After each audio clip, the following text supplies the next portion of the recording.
I noticed that you did provide that inside of the Closing Secrets 101, the PDF. So Yep. I've been using that as well for the property detail reports. How's that Tell them working out, by the reports way? on. It's actually doing really, really well for outbound. Yep. So I started using that for the outbound, and people typically, when I first start calling people out, I was like, hey, this is Charlie from Network Capital, this, that, and the other, and then I get clicked on. But I say, hey, it's Charlie. I got this property report coming its way to your email here, just to verify. It says I have you on the line. I'll tailor make this for you here, and it works out so much better. I can keep them on the line as if like, oh, did they speak? Did I speak to you before? Or Yeah. so that's genius.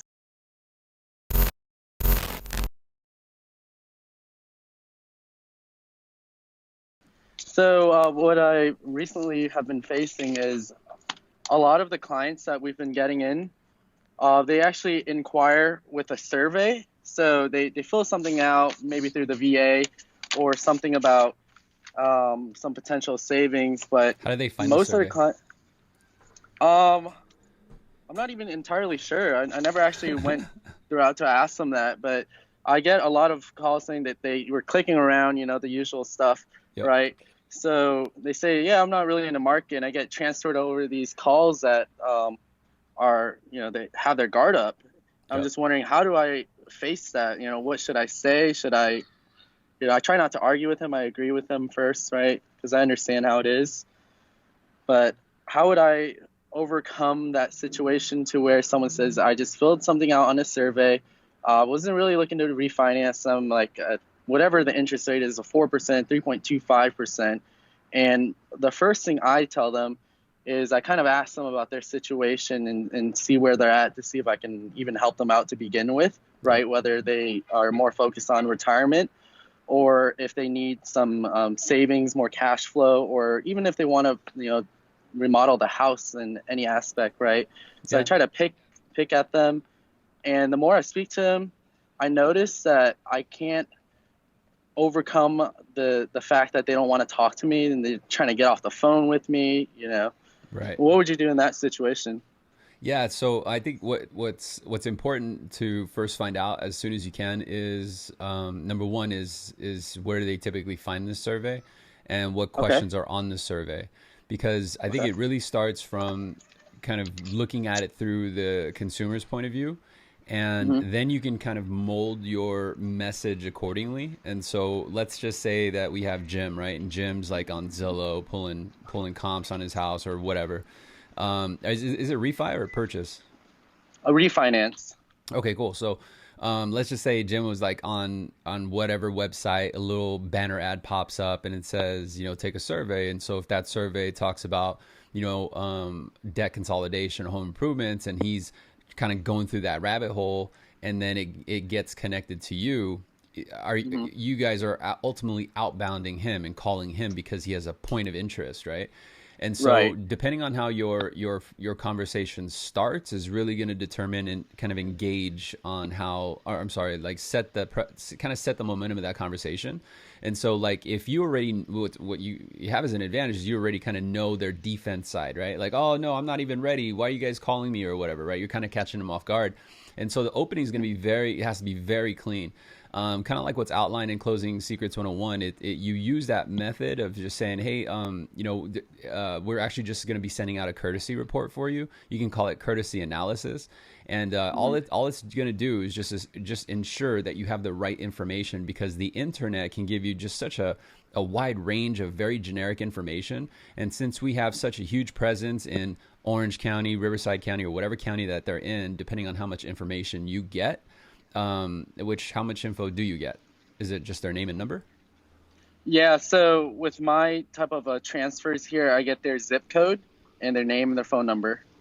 Got So it. I'd have to go in the real estate portfolio and profile to be actually able to pull all their information up.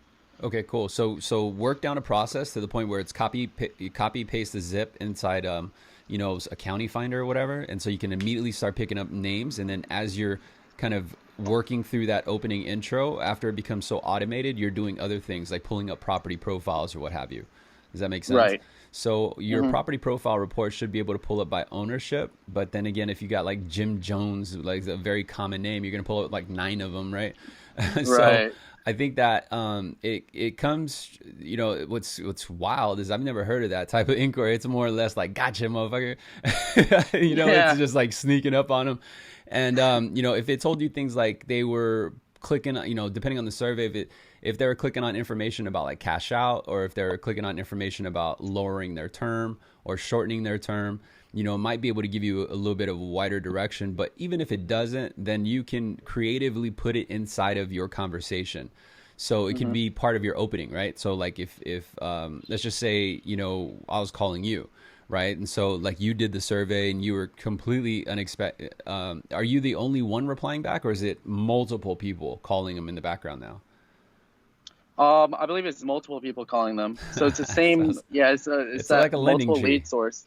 Yeah, I Right. I got it. think it's from like lower my bills sometimes. I've noticed Equifax, Oh, all these okay, I different got it. types. Yeah, yeah. So just Mhm. aggregate. It's basically aggregate leads, right? So, Right. okay. Now, depending on the cost that your company is paying for it, do you notice you're the first one or the second, the third? I feel as if they get multiple phone calls and I'm the lucky one to actually get them on the line, is what I've Okay. noticed. They say that typically they don't pick up to anybody, Okay. but I'm lucky to even have them on the line and speaking with me. Okay. So I noticed that that's what I usually get. Well, good. So, they're probably using some sort of automation where it's coming from a similar zip code, so it may be a Uh-huh. similar number, right? And so they'll pick it up. Right. So like, let's say if you filled out the survey, it'd be like, hey Charlie, this is Daniel. I wouldn't even go over my company name, right? Like, hey Charlie, this is Daniel. I'm just actually sending out to your email. You get their email, right? Right. Okay, cool. So, hey, I'm just sending over to your email the request. There's an analysis report. It's completely courtesy. We're actually sending this over to you because, as you probably already know, the inquiry that you did is going to set off a chain reaction with all these lenders now calling you. And the reason why I'm actually connected with you is because we need to put this information in front of you to protect your consumer rights. And so this information is going to ensure that you have a clear understanding of what it is you're looking for, whether it's shortening your term, getting cash out for debt consolidation, or improving the quality of your house. You see, Mhm. if we don't give you this information, you may be misled by a lot of the generic information that's available online. And so we want to put this in front of you just so you can make the best choice if and when you're ready. But see, this is how it works. And then you move right into that conversation. Does that make sense? Right. So like that, then it's like it's on its way. Does that make sense? It's a completely different approach. Whereas most of your competitors are gonna be like, hey, this is Daniel, and did you do an online inquiry? The you don't want to ask them a question because then you're putting it back into their realm, and since they're caught off guard, they don't want to feel dumb, right? So Right. the only thing that they could really illustrate is the fact that they're surprised, that they weren't expecting it. And if you allow them to announce that sets the tone of the conversation, right? And so if you use that technique, or at least that opening, and then move it into the conversation, and then you might be like, okay, well, what do I say after that?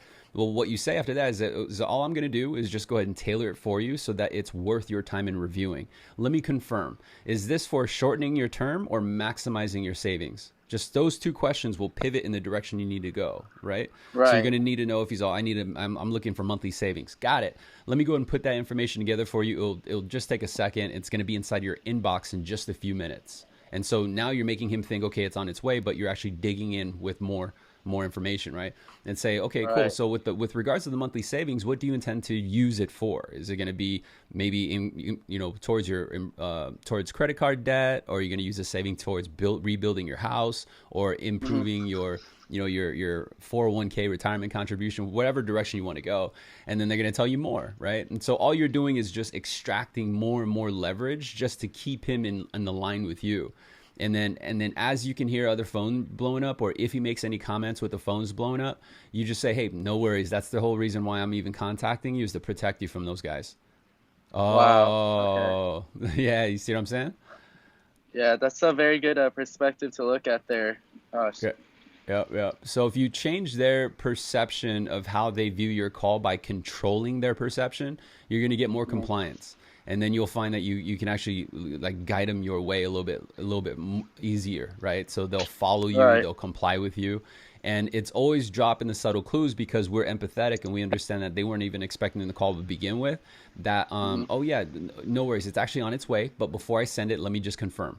Does that make sense? You're constantly dropping those seeds. Like, oh yeah, okay, okay, I'm gonna go ahead and send it out right now, but let me confirm real quick, right? Or Right. okay, when I send it to your inbox, let me ask you, right? So you're always Mm-hmm. dropping the seeds that it's on its way, it's almost done, and next thing you know, you're on a Right. phone call with this guy for like 45 minutes.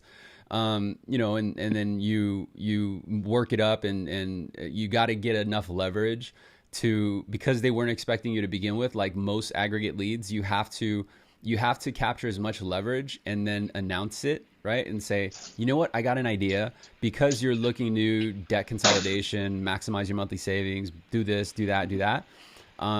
Let's do this. The information I'm going to send to you is going to be a little bit more detailed and more accurate. And the best thing about it is it's going to be applicable to today's market. So let's do this. Right. I'm going to go ahead and request for a copy of your report. I won't even call it credit report. I'd be like, copy of your report. And when I receive it, I'll actually put everything in black and white for you. Right. Jeez. So you basically tell them that a report's on its way. And I noticed that you did provide that inside of the Closing Secrets 101, the PDF. So Yep. I've been using that as well for the property detail reports. How's that working out, by the way? It's actually doing really, really well for outbound. Yep. So I started using that for the outbound. And people typically, when I first start calling people out, I was like, hey, this is Charlie from Network Capital, this, that, and the other. And then I get clicked on. But I say, hey, it's Charlie. I got this property report coming its way to your email here, just to verify. It says, I have you on the line. I'll tailor make this for you here. And it works out so much better. I can keep them on the line as if like, oh, did I speak to you before? Or Yeah. so that's genius right there. It's money, right? You guys doing Right. streamlines? We have. Oh, I saw your video up this morning about the streamline there. So I haven't finished it yet, but we do streamlines a lot. And yeah, a lot of FHA VAs. Yeah, what you want to do is ask your team lead or your manager or whoever if you can get access to departed agents FHA full docs, the ones that they did about 7 months ago, 6 months ago.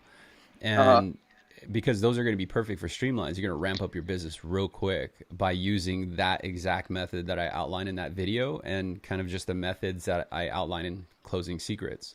Right. It's different, and that's why it catches a little bit more attention, because a lot of the other loan officers, they just don't, you know what I mean? They don't know how to do it. So that it's more of an ad. It's more of a solicitation, where if you continue to use that concept of like, oh yeah, it's on its way, then you'll adopt it and you'll sound more and more kind of genuine with it. And as long as you're driving the conversation and you're always keeping the end goal in mind, all you're doing is, again, just kind of guiding them towards the close, and then you close them. Gotcha. That makes sense. Yep. Have you completed the entire course already? I haven't actually. Okay. So I just started working on the course there, and every single day I'm trying to grab new knowledge to actually implement into my daily routine. Right. Okay. So I've been working on, of course, it starts for me. I like to work step by step and not get too ahead of myself. So I try to work on the inbound first and the outbound, so that way I can kind of get that stable and that foundation together. Okay. So that way, when I'm ready for the pitch and I start going over, framing it and figuring out how to actually implement it a lot better. So yeah. There's one in there, how to transition to the close. So that'll probably go hand in hand with your inbound and outbound practicing, because it's telling you how to kind of frame it up for the second call, which is the close, because you don't want to do one call closes, especially with someone who wasn't even expecting, your call to begin with. You don't want to talk about pricing or interest rates. If they ever ask you like, hey, so what is your rate? You just say, well, that's actually what I'm putting together for you. Check this out. And it's actually going to be on its way. I'm gonna put the information together that's applicable and tailor fit to you. I can give you a range, but that's not really going to do you any good. Let me give you something that's a little bit more worth your time. And they'll feel a little bit more emotionally attached to it and actually appreciate you more than that, because everyone else they're easy, right? You're a little bit hard to get. So instinctively, they'll think of it as like, oh, okay, I kind of like this little chase game. Does that make sense? Mm-hmm. But yeah, man, just have fun with it. And what's funny, dude, is that you guys' office right around the corner from us. We're by the Tustin district. Yeah, But I knew a couple people from there. yeah, Yeah. that's So funny. I noticed that as well. Yeah, New American Funding is a very excellent company.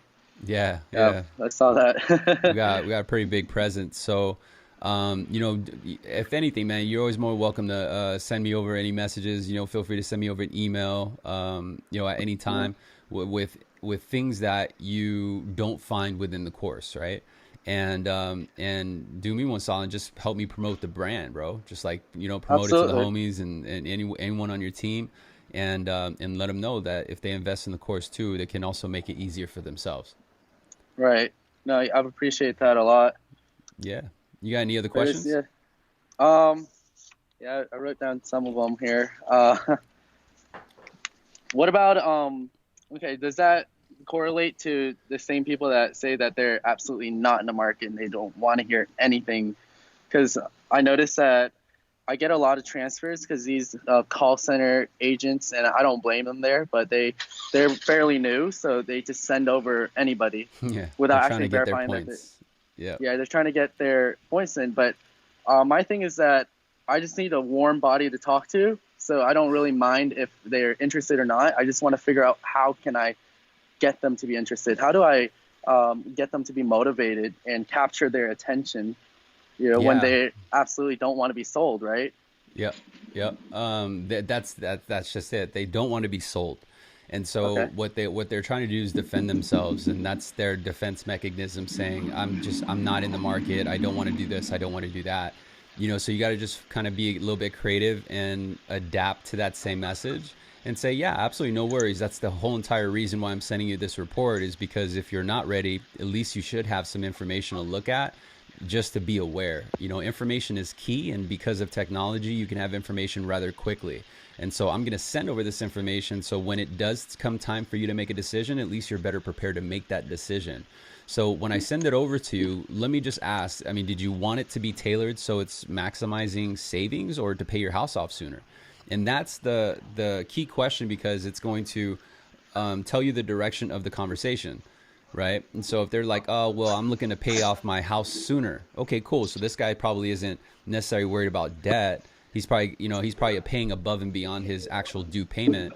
And so now I could say, okay, perfect. When do you plan on retiring? Right? And you'll Mm-hmm. find it's like, oh, plan on retiring in 10 years. But then again, if they answered it in a different way and said, like, I'm just looking to maximize my savings, got it. What would you intend to use the savings for? Right? So Right. you're actually building into their emotional pinpoints, their buy-in, what they actually want. That's how you sell them, is you make your message more applicable to what they're looking for, while removing the pressure of them thinking that they're making a commitment. And so you ease that off by saying, yeah, no worries. I'm not going to ask, I'm not asking you to buy anything today. The whole reason why you're connected with me is because I'm just giving you some information that's fully courtesy, and it's just for your review. When it does come time for you to make that decision, you want to be in the best possible position to do this by having the right information in front of you. And so when I send this information to you, will it be applicable, or will it be tailored for shortening the term or the life of the loan? Or are you looking for maximum monthly savings? And so, if they say, well, I'm looking for max monthly savings. Okay, what do you plan to do with it? With the monthly savings, I plan to use it to pay off my credit card debt. Got it. How much in credit card debt you owe? Does that make sense? Now you're open. It seems like it's a funnel question that allows the conversation to go exactly to where it needs to go. And say, oh, I owe Right. about 30 grand in credit card debt. Got it. How much do you send roughly right now? I send 300. Oh, okay. Is that the minimum or above and beyond? Oh, that's the minimum. got it. How much do you net? What's net? Net is actually how much, what you net per month, and then how much you actually have left for that month. So after your bills, your groceries, your insurance, your daycare, all of that, how much of your net income do you get to hold in the bank? Oh, I don't really get to hold much. Ooh, okay, got it. Does that make sense? So they just funneled in, they unknowingly gave you all the information that you need and say, Right. okay, so considering your circumstance, is there a reason why you're not making movement? It doesn't look like you got much room at the end of the month. Now you're able to kind of corner them, right? Right. And say, well, the So reason why I that's asked is because the market rate's going up, or the reason why I asked is because property values are going up. You can go in uh-huh. so many different directions. Yeah, that's genius. It's like as if you said, you're changing their perception of things. It lowers their guard because it's kind of like I'm trying to help them out by sending them a courtesy profile report that's Yep. tailor made for them. Yep. So that way they kind of take a look at it. Okay, well, I'm going to provide you all this information so that way I can get something back from you that's specifically for me. Yeah. So I think that's a pretty genius way of looking at things rather than, hey, I'm going to fill out this application. We're going to apply for a mortgage. We're going to get this done, right? Right. So, Exactly. gosh, that's genius there. Okay. I appreciate that. That would definitely help a lot. Cool, man. So I got a couple more minutes. 11:30 is my next meeting, dude. So if you got another question, I'll bang that out with you real quick. Sure. Um, let's say, let me find a good one here. When they don't have time for you, that's a big deal too. So if Yep. they don't have time, I mean, how do you really go about asking them if, or like, you want to trust the clients, what they say, right? Their word, but sometimes people say they don't have time because they don't want to talk to you. Right. So what would you say to them if they're like, hey, I don't have time or I have to go to a meeting or something, you Yeah. know? Yeah. Say, yeah, no worries. If anything, I'm not going to be long anyway. Right. Just kind of like, yeah, it's always agreeing. Right. So, and then you'll get a sense of whether or not they're bullshitting you or not. Right. Like Yeah. are they really at work, or are they really about to go do something? Or are they just trying to get off the phone because they just don't feel comfortable with talking to a stranger? And so hopefully you can pick up on that, because if it's during work hours and if it sounds very noisy in the background, you'll understand that, okay, probably not a good time, but you want to start planting seeds to pick that phone conversation up. And so you got to start planting seeds on what content or what information can I give them that's going to build curiosity. Does that make sense? Mm-hmm. So, depending on the context of the conversation, when they tell you that, if they're telling you that at the very beginning, then you understand it's from a defensive standpoint. But if Right. they really do have a meeting and they go, oh shit, I got a meeting in about 5 minutes, you could tell that's genuine, right? Like you're 20 minutes in the conversation, and you're like, oh, you know what, I'm actually headed into a meeting right now, but that you had a Right. good dialogue, then that's genuine. But if they're hitting you up with like, oh, I don't got any time for this right now, and they're hitting right at the very beginning, then it's more of a defense mechanism. They're just trying to get you off the phone. And so you handle them both different. So if someone was transferred over to me and they said, you know what, Daniel, I don't got any time for this. Just tell me what your lowest rate and what your lowest payment is. Say, exactly. That's exactly what I'm going to be sending over to you. But before I even go further with this phone conversation, let me make sure I'm not wasting your time.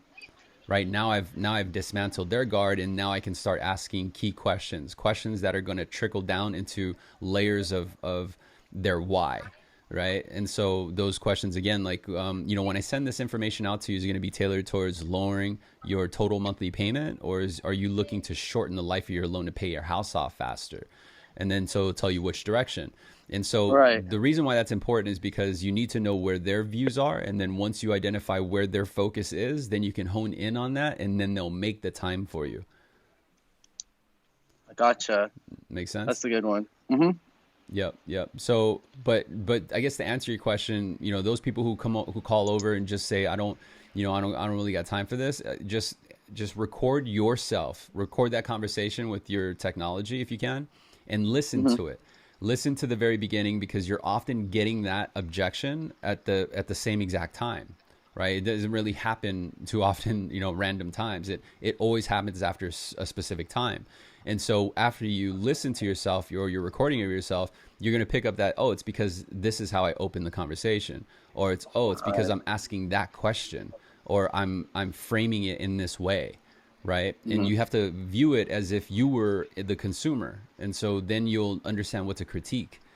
Mm-hmm. But usually, if you use the sales script exactly how it is, without asking them how can I help you, what's your goals today, notice it doesn't have any of that in there.